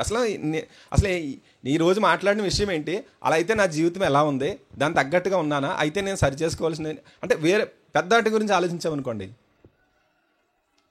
ఒక ఆయన జోక్ చెప్పాడు, ఫ్లైట్ ఎక్కితే ఏం చేస్తారంట, బిస్కెట్లను డ్రింక్స్ ఇస్తారు కదా. బిస్కెట్లు డ్రింక్లు ఇస్తామంటే ఫ్లైట్ ఎక్కుతామని చెప్పండి మీరు. ఫ్లైట్ ఎక్కితే బిస్కెట్స్ చాక్లెట్స్ అన్నీ పంచి పెడతారు. దానికోసం ఎక్కం. రోడ్డు పక్కన కిరాణా కొట్లో కూడా దొరుకుతాయి బిస్కెట్లు. అనగా అక్కడ పాయింట్ ఏంటి, ఫ్లైట్ అనేది ముఖ్యం. ఫ్లైట్ ఉందంటే బిస్కెట్లు ఉంటాయి, అన్నీ ఉంటాయి. అనగా మన చిత్తం ఒరిజినల్గా దేవుడి చిత్తం ఏదో ఉందో అది జరుగుతుంది అనుకోండి, మన ఆర్థిక ఇబ్బందులు పోతాయి. పని చేయడం మొదలు పెట్టామనుకోండి, అనారోగ్య సమస్యలు పోతాయి. అనారోగ్య సమస్యలు ఎందుకు వస్తాయి అనుకుంటున్నాను? ప్రతిరోజు వాకింగ్ చేసి ఏదో ఒక శరీర సంబంధమైన పడి లిమిట్గా భోజనం చేసి, లేకపోతే ఇలాగ బేసిక్ ఫుల్గా వాటర్ తాగి ఇలా చేసాం. సింపుల్ పనులు ఒక రెగ్యులర్ పని అంటూ అలవాటు చేసుకున్నాం అనుకోండి, అసలు 90% రోగాలు ఏమి రావు. అంటే మనకి ఏంటంటే ఒరిజినల్గా దేవుని ప్లాన్ మీద పనిచేయకపోవటం వల్ల చిన్న చిన్నవన్నీ మనల్ని వెంటాడుతున్నాయి. కాబట్టి అక్కడ వరకు వచ్చాము. ఇంకా చాలా విషయాలు ఉన్నాయి. నేను ఎగ్జాంపుల్గా మీకు ఎలాగా ప్రార్థన బైబిల్ అనుసరించి ప్రార్థన ఎలా చేయాలనే దాని గురించి కొన్ని ఇన్సైట్స్ చెప్పేసి నేను ముగిస్తాను. ఏంటంటే అన్ని దేవుని చిత్తమును కూర్చిన చిత్తానుసారం గ్రహించిన వారే ప్రతి సత్కార్యంలో సఫలగుచు అన్ని విషయంలో ప్రభువును సంతోషపెట్టుచు, కొలసీ పత్రికలోకి వచ్చానండి నేను. అన్ని విషయంలో ప్రభువును సంతోషపెట్టుచు ఆయనకు తగినట్టుగా నడుచుకొనవలనని పూర్ణమైన ఓర్పును దీర్ఘశాంతమును కనపరచు. చూడండి, అన్ని విషయాల్లో దేవుని సంతోషపెట్టాలి. మనం అన్ని విషయాల్లో ఎవరిని సంతోషపెడతాం తెలుసండి? పక్క వాళ్ళని మన జీవితంలో బాగా టైం వేస్ట్ అయిపోయే పని ఏంటంటే మన గురించి పక్క వాళ్ళు ఏమనుకుంటున్నారు అనే దాని మీదే మన జీవితం నడిచిపోతుందండి. ఇప్పుడు మనం మంచి మంచి బట్టలు వేసుకుంటాం, ఎవరి కోసం వేసుకుంటామండి? మన కోసం వేసుకుంటాం. ఒకవేళ నేను మన కోసం వేసుకుంటాం, పక్క వాళ్ళ కోసం వేసుకుంటాం. చక్కగా మనకు కంఫర్టబుల్ ఏంటంటే ఇంటి దగ్గర ఉండే టీషర్టును, ఆ షార్ట్, నైట్ ప్యాంటు, లేకపోతే ఆడవాళ్ళకైతే నైటీలో ఉన్నంత కంఫర్ట్ ఉంటుందండి, లేకపోతే ఇది. సో మనం మంచి అలంకరణ చేసుకుని, చక్కగా డ్రెస్సింగ్ చేసుకుని, లేకపోతే మంచి ఇల్లు కట్టుకుని, ఇవన్నీ ఏం చెప్తారు, ఆకలి రుచి ఎరగదు, నిద్ర సుఖం ఎరగదు అని లోకంలో సామెత ఉంది. మనకు నిద్రపోవటానికి లేకపోతే బేసిక్స్ మనం ఏ సిచ్యువేషన్ నిద్రపట్టేస్తుంది మనకి. ఒకసారి నేను చెన్నైలో ఉండగా ఒక మీటింగ్ పెద్ద మీటింగ్ జరుగుతుంటే మధ్యలో బ్రేక్ ఇచ్చారండి. తెల్లవారుజామున 3ంటికి లేచాం, 12-1 గంట అయిపోయింది. అసలు కంటి మీద అసలు జస్ట్ ఆ రోజు నైట్ నిద్ర సరిపోలేదు అంతే. అక్కడ రాళ్ళు ఉన్నాయి, రాళ్ళు ఇలాగే రాళ్ళు పరిచేసి ఉన్నాయి, పెద్ద పెద్ద రాళ్ళు. నేను సన్నగా ఉంటాను కదా, పడుకుంటే అన్ని గుచ్చుకుపోతున్నాయి రాళ్ళు. గుచ్చుకుపోతుంటే అప్పుడు ఇలా సరి చేసుకుని అలా పడుకున్నాను. నిద్ర పట్టేసింది. రాళ్ళ మీద నిద్ర పట్టేస్తుంది. ఎందుకు తెలుసా? అక్కడ నిద్ర అనేది లేదు కాబట్టి. అలాగా మన బేసిక్స్ నీడ్స్ మీద దృష్టి పెడితే మనకి ఎక్కడ నేల మీద పడుకునే నిద్ర పడుతుంది, పరుపు మీద పడుకునే నిద్ర పడుతుంది. నిద్ర రావాలి. ఫస్ట్ నిద్ర రావాలంటే కష్టపడాలంటే కనుక తొందరగా లేచి కష్టపడ్డాం అనుకోండి. కొంతమందికి నిద్ర లేకపోవడం పెద్ద ప్రాబ్లం. నిద్ర పట్టట్లేదు ప్రార్థన చేయండి అంటారు. ఎవరైనా ఎప్పుడైనా చెప్పారండి అలాగా? అడిగారండి ఎవరైనా నిద్ర పట్టట్లేదు ప్రార్థన చేయండి అని? ఎందుకంటే మనకి నిద్ర పట్టకపోవటానికి కారణం ఏంటంటే మెయిన్గా ఏమన్నా అనారోగ్య సమస్యలు ఉండొచ్చు, కానీ మెయిన్గా తెల్లవారుజామున లేచి ప్రార్థన చేసుకుని ఫుల్ రోజంతా పనిచేశారనుకోండి, కూర్చునే నిద్ర వచ్చేస్తుంది. ఇంకా పడుకోక్కర్లా, కూర్చునే నిద్ర వచ్చేస్తుంది. సో మనం ఏంటంటే పెద్ద విషయాల మీద దృష్టి పెట్టకుండా చిన్న విషయాల మీద దృష్టి పెడుతున్నాం. ఇంకోటి ఏంటంటే దేవుణ్ణి సంతోషపెట్టకుండా మనుషుల్ని సంతోషపెట్టడానికి ప్రయత్నిస్తున్నాం. మన జీవితంలో మెజారిటీ ఆఫ్ ద టైమ్ ఇతరుల నిమిత్తం బ్రతుకుతారు చాలామంది. నా గురించి తెలిసిన వాళ్ళు ఏంటి ఇలా ఉన్నాడు అనుకుంటారు. వాళ్ళు ఏమనుకుంటారు అనేదాన్ని బట్టి మన ప్రవర్తన మారిపోకూడదండి. ఇప్పుడు ఇలా వెళ్తే అలా అనుకుంటారేమో, అలా అనుకోవటం వల్ల మనకి ఎందుకండి? అర్థమవుతుందండి. ఇతరుల ఆలోచన విధానాన్ని బట్టి మన ప్రవర్తన మనం లైఫ్ని మార్చుకుంటూ వెళ్ళామనుకోండి. నువ్వు పొడుగ్గున్నావు అంటాడు ఒకడు, అలాగని చెప్పి పొట్టుగైపోయాను పొట్టోడు అంటారు. పొడుగ్గా ఉన్న ప్రాబ్లమే. నల్లగుంటే ఒకటి అంటారు, తెల్లగుంటే ఒకటి అంటారు. ఒకటి అందంగా ఉంటేనేమో నీకు అసూయ అంటారు, అది గర్వం అంటారు. అందంగా లేవనుకో కర్రోడు అంటారు. లోకంలో ఏదైనా సరే ప్రాబ్లమే. అసలు ప్రాబ్లం లేనంటూ ప్రపంచంలో అందరికీ నచ్చేవాడు అంటే ఎవరు ఉండరు. అంతేనా? ఉంటారండి. యేసుక్రీస్తు ప్రభువే నచ్చలేదు అందరికీ. ఇంకా మనం ఎంత అండి? కాబట్టి ఇతరులు ఏమనుకుంటారు అనే దాని మీద మనం ట్రై చేయకుండా మీరు అలవాటు చేసుకోండి. అసలు ఎవరు ఏమనుకుంటే మనకు అనవసరం. మన గురించి దేవుడు ఏమనుకుంటున్నాడో అది ముఖ్యం మనకి. ఈరోజు పొద్దుట లేచానండి, నేను నైట్ వెళ్ళి ఇంటికి వెళ్ళి పడుకుంటాను. బలా నమ్మకమైన మంచి దాసుడా అని అన్నాడండి దేవుడు. అంతే తప్ప పాస్టర్ గారు సూపర్ ప్రసంగం చేశారండి అన్నారనుకోండి, నాకేమో అనవసరం. అందుకనే నన్ను పొగిడించుకోవడానికి ఇష్టపడను. అస్సలు ఇష్టం ఉండదు నిజంగా పొగడత అనేది. ఎందుకంటే జైపాల్ గారు ఒకసారి మేము సన్మానం చేయడానికి, మా పాస్టర్ గారు జైపాల్ గారిని సన్మానం చేయడానికి స్టేజ్ ఎక్కితే, సన్మానం కాదు కానీ ఒక కొరడ తీసుకొచ్చి నన్ను కొట్టండి అన్నారు జైపాల్ గారు. పాలకొల్లోనే జరిగింది అది. నేను అలాంటి బాగా గుర్తుపెట్టుకున్నాను అనమాట. అంటే సన్మానం చేయటం కంటే కొరడ తీసుకుని కొట్టడం బెటర్ అనమాట. దేవుడి నామం నిమిత్తం కనీసం దెబ్బలని తిన్నామని ఉంటుంది. సన్మానం చేసి శాలువ కప్పితే ఏమొస్తుందండి? ఆ శాలువని ఏమన్నా మనం పట్టుకుని తిరుగుతామా? ఇంట్లో కనీసం దేనికైనా వాడతామా? టీపాయ్ మీదకి ఒక్క శాలువ మా టీపాయ్ మీద వేసుకోవడానికి అప్పుడప్పుడు పనికి వస్తుంది, అంతే. ఎందుకు ఉపయోగం? కాబట్టి మనుషుల సన్మానాలు, మనుషులు మనల్ని మెచ్చుకోవటాలు, చాలా గొప్పోడివి అని, ఈవెన్ మనల్ని చాలా పరిశుద్ధుడు అని ప్రార్థనపరుడు అని అనుకోవటం కూడా అనవసరం అండి. అదొక పెద్ద బాధ మనకి. పరిశుద్ధులుగా మనం పిలువబట్టడానికి నిజంగా పరిశుద్ధతని మాట్లాడటం చాలా ముఖ్యం. కానీ పరిశుద్ధులు అని పిలిపించుకోవటానికి, లేదా వాక్యంలో లేకపోతే పాస్టర్ గారు చాలా భక్తిపరుడు అని పిలిపించుకోవడానికి అవసరం లేదు. యేసుక్రీస్తు ప్రభువారు ఏం చెప్పారు? మీరు ప్రార్థన చేస్తే కనుక లోనికి వెళ్ళి తలిపేసేసుకోండి అని చెప్పారు. మొహం ఇలా ఎకారంగా పెట్టొద్దు. చాలామందికి ఉపవాసం చేస్తారని అందరికీ తెలిసిపోవాలి. అందరికీ తెలియకూడదు. భక్తి అనేది రహస్యమందుండి చూచి నీ తండ్రి నీకు బహిరంగంగా ప్రతిఫలం ఇస్తాడు. లోన ప్రార్థన ఏం చేసామో, నిద్రపోయామా లేకపోతే ప్రార్థన చేసుకున్నామా ఎవరికైనా తెలుసా? కానీ ప్రార్థన చేసుకుంటే దేవుడు ప్రతిఫలం ఇస్తాడు. నిద్రపోయామనుకోండి, నిద్రకు తగిన ప్రతిఫలం ఇస్తాడు. కాబట్టి లోకం ఏమనుకుంటుంది అనేది మనకు అసలు అనవసరం. దేవుడు ఏమనుకుంటున్నాడు మన కోసం? దేవుడు అసలు ఈరోజు దేవుడు నన్ను చూస్తున్నాడండి. ఈరోజు నన్ను చూస్తున్నాడు. ఇదిగో వాక్యం చెప్తున్నాడు. ఈ వాక్యము ఎందుకు చెప్తున్నాడు? వాళ్ళందరికంటే నేను గొప్పని చెప్పుకుంటున్నాడా ఏంటి అని దేవుడు ఆలోచిస్తూ ఉంటాడు నా కోసం. అసలు అయితే దేవుడు నా గురించి ఏమనుకుంటున్నాడు అని ఆలోచించాలి నేను. దేవుని వాక్యం చెప్తుంది, ఆయన ఎదుట బోధించుతున్నామని చెప్తుంది. అనగా ఆయన మనకు మార్కులు వేస్తాడు నిద్రపోయిన తర్వాత. పడుకునే ముందు మోకరిస్తాం కదా, అబ్బాయి నువ్వు కొంచెం ఎక్కువ చెప్పేస్తావు అని దేవుడు అంటాడు. అయితే రేపు సరి చేసుకోవాలి అంతే తప్ప సూపర్ ప్రసంగం చేశారండి అని పాస్టర్ గారు అనొచ్చు, లేదా మీరు అనొచ్చు. దానివల్ల ప్రతిఫలం దేవుడు ఇవ్వాలి. మీరు ఏమన్నా నాకు జీతం ఇస్తారా? ఇవ్వరు కదా, దేవుడు ఇస్తాడు జీతం. నేను నమ్మకంగా ఈరోజు పనిచేశాను అనుకోండి, నమ్మకమైన వానికి మెండుగా దీవెనలు కలుగుతాయి. నమ్మకంగా దేవుడు ఏం చెప్పాడు, నేను పొద్దుట ప్రార్థన చేసుకుంటున్నాను, ఇక్కడ ఏం మాట్లాడాలి, ఆ రోజు ఆ పొద్దుట నాకు దేవుడు ఏం ప్రేరేపించాడు అది ఈ రోజు వచ్చి ఇక్కడ చెప్తున్నాను అంతే తప్ప నేను చాలా పాస్టర్ గారు నన్ను బైబిల్ టీచర్ అని చెప్పారు కదా, అయితే ఇప్పుడు పెద్ద పెద్ద విషయాలు చెప్పాలని నేను అనుకోవట్లే, మనసులో చెప్తున్నా. అలా అనుకున్నాను అనుకోండి, ఏమవుతుంది తెలుసా? జ్ఞానుల జ్ఞానంను దేవుడు నిరర్ధకం చేస్తాడంట, వెర్రోళ్ళ చేసేస్తాడు దేవుడు. నెబుకద్నెజర్ని తీసుకెళ్ళిపోయి గడ్డి మేయించాడు, అలాంటిది జ్ఞానులు తీసుకెళ్ళి బికారులకులా రోడ్ల మీద ఉంచబెడతాడు దేవుడు కావాలంటే. కాబట్టి జ్ఞానం కాదు కావాల్సింది, దేవుడు మనకు జ్ఞానము అనగా జ్ఞానము ఎందుకు వెంబడించాలంటే కనుక దేవుడే జ్ఞానం కాబట్టి దేవుని వెంబడించాలి. కాబట్టి ఏంటంటే దేవుని సంతోషపెట్టాలి.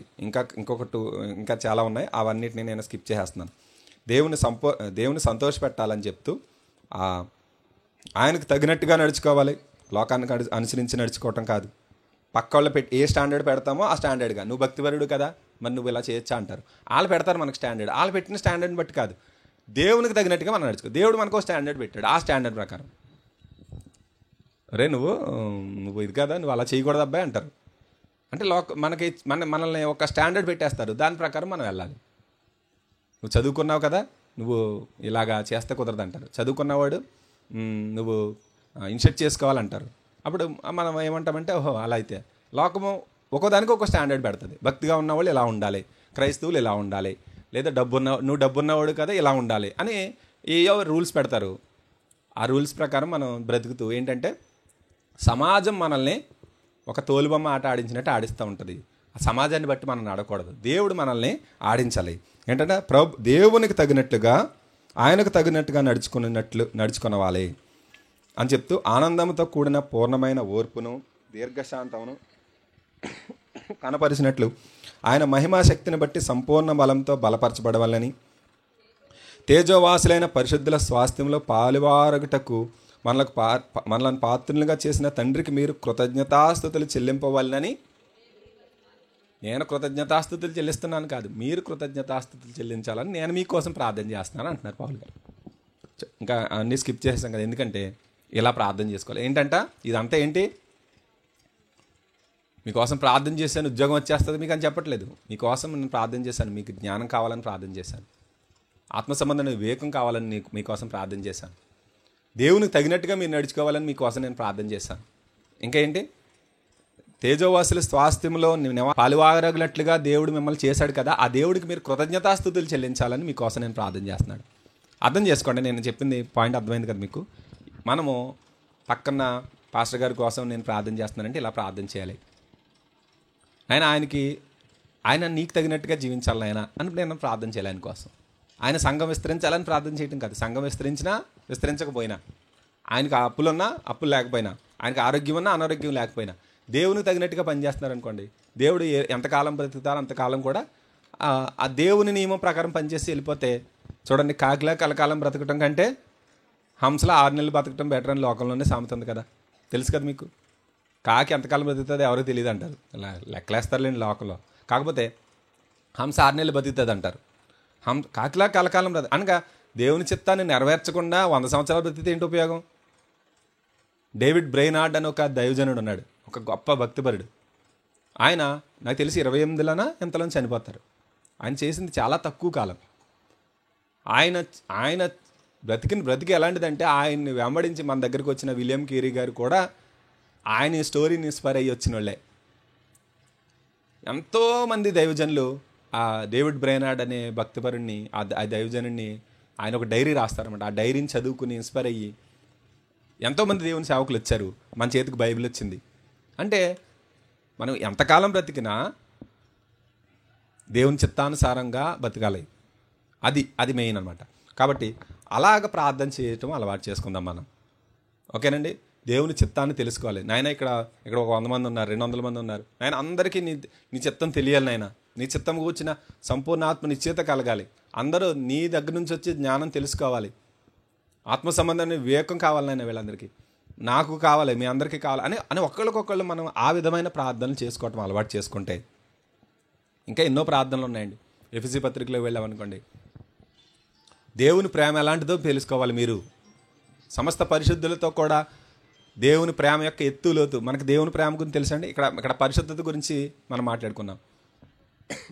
పరిశుద్ధత గురించి తెలుసుకోవాలి, దేవుని ప్రేమను గురించి తెలుసుకోవాలి. అదే ఎఫెసీ పత్రికలోనే 1వ అధ్యాయం 17వ వచనం నుంచి మనం చూస్తే దేవుని శక్తి ఏంటో మీరు తెలుసుకోవాలని ప్రార్థన చేస్తున్నాం. దేవుడి శక్తి ఏంటో మనకు తెలుసండి.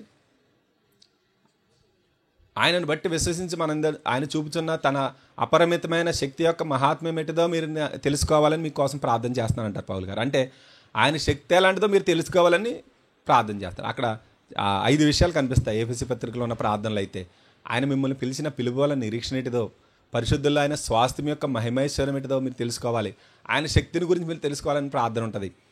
అనగా నేనేం చెప్తున్నానంటే, మనము ప్రార్థన చేసినా, మనం ఆలోచన చేసినా ఏ స్టాండర్డ్ ప్రకారం అండి, మనము ఒక స్టాండర్డ్ ఉంది మనకి. ఇప్పుడు ప్రార్థన చేయాలంటే ఒక స్టాండర్డ్ ఉంటుంది. మనందరం కూడా, ఈవెన్ నేను కూడా కొన్ని పాయింట్స్ ఉంటాయి. ఆ పాయింట్సే ప్రార్థన చేస్తాను. నేను ఈ సంఘం కోసం ప్రార్థన చేస్తాను, ఈ సంఘము ఈ మందిరం కట్టబడాలని ప్రార్థన చేస్తాను, లేదా దైవజనులు అయితే వాళ్ళ ఆరోగ్యం కావాలని ప్రార్థన చేస్తాను, లేదా ఇప్పుడు లివింగ్స్టన్ గారికి మ్యారేజ్ అయిపోయింది, అవ్వకముందు అయితే ఆయనకి పెళ్ళి అవ్వాలని ప్రార్థన చేశారు. ఇప్పుడు పెళ్ళి అయింది కాబట్టి వాళ్ళ వివాహ వ్యవస్థలో మంచిగా పిల్లలు పుట్టాలి, లేదా అలా బాగుండాలని ప్రార్థన చేస్తాం. ఏయో ప్రార్థన చేస్తాం మనం. కానీ దేవుని వాక్యం చెప్తుంది, లివింగ్స్టన్ గారు దేవుని చిత్తమును గురించిన సంపూర్ణాత్మ నిశ్చయిత కలిగి ఉండి దేవుణ్ణి సంతోషపెట్టాలి, ప్రభువుకు నాకు తగినట్టుగా నడుచుకోవాలి అని నేను ఆయన కోసం ప్రార్థన చేశాను అనుకోండి. ఆయన నాకు థ్యాంక్స్ చెప్పకపోవచ్చు, లేకపోతే మీ ఈ ప్రార్థన చేసామనుకోండి వాళ్ళకి నచ్చకపోవచ్చు. కానీ దేవుడు చెప్తాడు, అబ్బా శభాష్, సరైన ప్రార్థన నువ్వు చేసావు. జ్ఞానం కంటే అమూల్యమైంది దేవుని వాక్యం చెప్తుంది. జ్ఞానము ముత్యముల కన్నా అమూల్యమైంది. అలా అప్పులు తెరాలని ప్రార్థన చేయటం ముఖ్యమా, జ్ఞానం కావాలని ప్రార్థన చేయటం ముఖ్యమా చెప్పండి. జ్ఞానం వస్తే అప్పులు తీరిపోతాయి, వాళ్ళ జీవితంలోని సమస్యలు తొలగిపోతాయి. ఒక గాయం ఉందనుకోండి, ఆ గాయాన్ని ప్యాచ్ చేసేసి మూసేసాం అనుకోండి, ఆ ఇన్ఫెక్షన్ అలాగే ఉండిపోయింది అనుకోండి, మళ్ళీ తీసేటప్పటికి ఏమవుద్దండి, కప్పెట్టేస్తే ఏమవుద్ది, ఇంకా పెద్దది అవుద్ది. ఏం చేయాలంట, అది తీసేయాలి, ఇన్ఫెక్షన్ తీసేసి అప్పుడు ఈ మెడిసిన్ వేసామనుకోండి. అనగా ఒక వ్యక్తి జీవితంలో ఎలాంటి ప్రాబ్లమ్స్ అయినా ఎదుర్కొంటున్నాడంటే ప్రాబ్లం ఏంటో తెలుసా, అతనికి జ్ఞానం లేదని అర్థం. దేవుని గురించి జ్ఞానం లేదు, అందుకనే ఫ్యామిలీని పాడు చేసుకుంటున్నాడు, అందుకనే రిలేషన్స్ని పాడు చేసుకుంటున్నాడు, అందుకనే ఫైనాన్షియల్గా దెబ్బతింటున్నాడు. దేవుని వాక్యం చెప్తుంది, సామెతల గ్రంథం చదివితే ఎన్నో విషయాలు ఉంటాయి. కాబట్టి మనం అన్నిటికంటే ముఖ్యమైన వాటి మీద దృష్టి పెట్టడము, దేవుని స్టాండర్డ్లో ప్రార్థన చేయటం అనేది మనం అలవాటు చేసుకుందామండి. అర్థమైందండి నేను చెప్పిన విషయం? దేవుని స్థాయిలో ప్రార్థన చేయటం.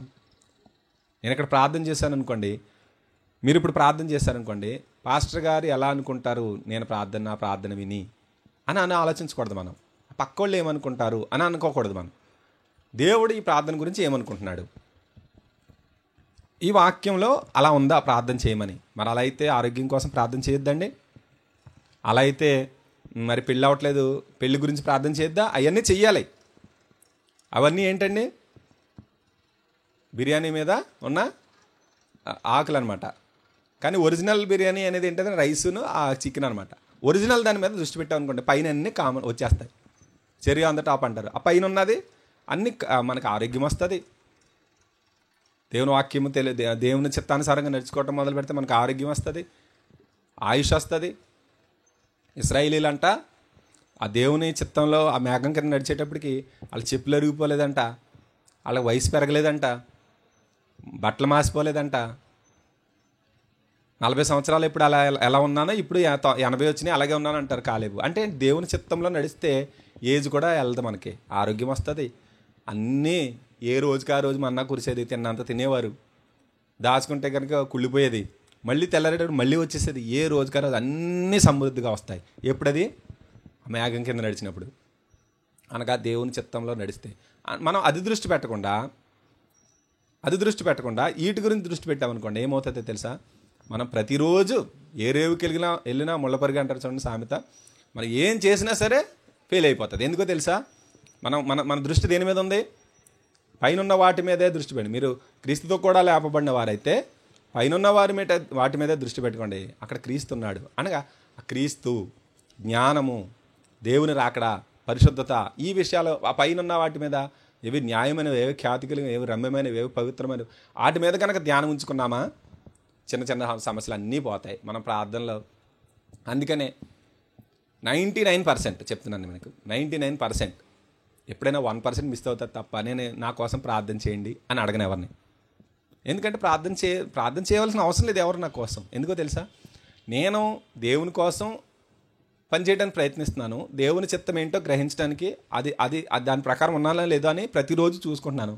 ఇంకా నా కోసం ఎవరు ప్రార్థన చేస్తే ఏంటి? ఆరోగ్యం అంటారా?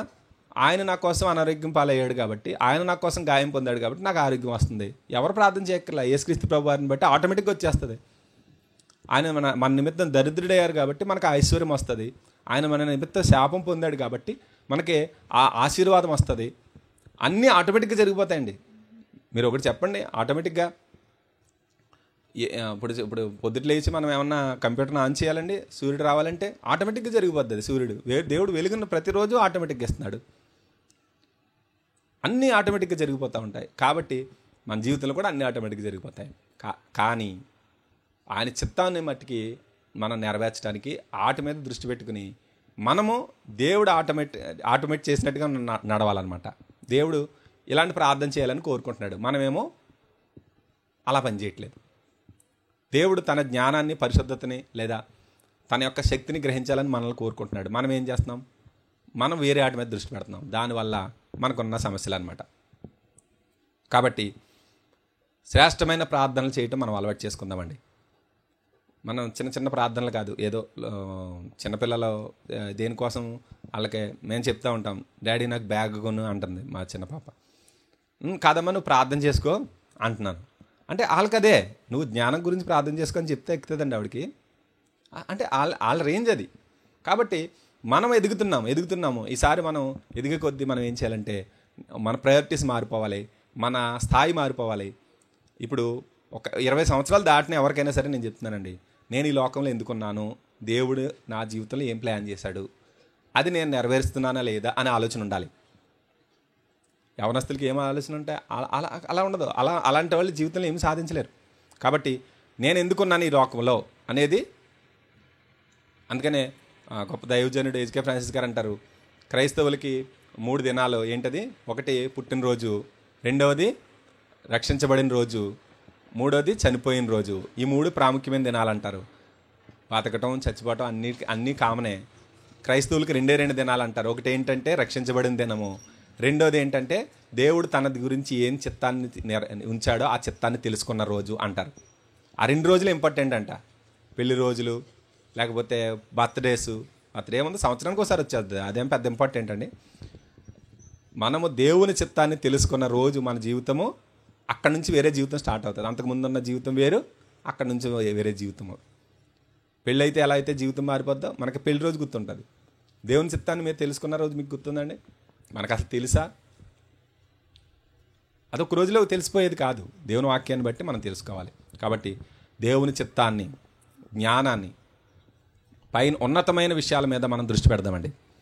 అన్నిటికంటే ప్రాముఖ్యంగా మన ప్రార్థన జీవితాన్ని మనం మార్చుకుందాం.